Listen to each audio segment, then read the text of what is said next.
అందరికీ వందనాలండి. నేను యవనస్తున్నాయండి. మన షిలోహు ప్రార్థనా దేవాలయంలో మన ఆత్మీయ తల్లి గారు చెప్పుచున్న వాక్యాలను విని నేను ఎంతో బలపడుతూ ఎంతో ఆత్మీయంగా ఎదుగుతున్నాను.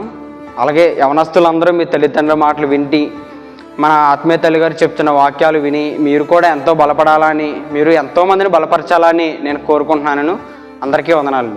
ఒక దైవజనునికి ధైర్యం సంఘం, ఒక దేవుని సంఘానికి ధైర్యం దేవుడు, ఒక దేవుని సంఘానికి ధైర్యం ఆ సంఘంలో ఉన్న తల్లు లాంటి స్త్రీలు, తండ్రులు లాంటి పురుషులు, పెద్దలు.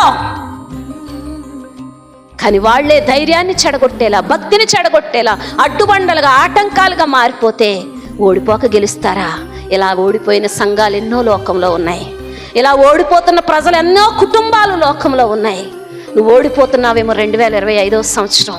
2025వ సంవత్సరం నీవు జ్ఞాపకం చేసుకుంటే మేలుకరమైన సంవత్సరంగా ఉంటుందా? దీవెనకరమైన సంవత్సరంగా ఉంటుందా? ఓటమి చూసిన సంవత్సరంగా ఉంటుందా? విజయాన్ని చూసిన సంవత్సరంగా ఉంటుందా?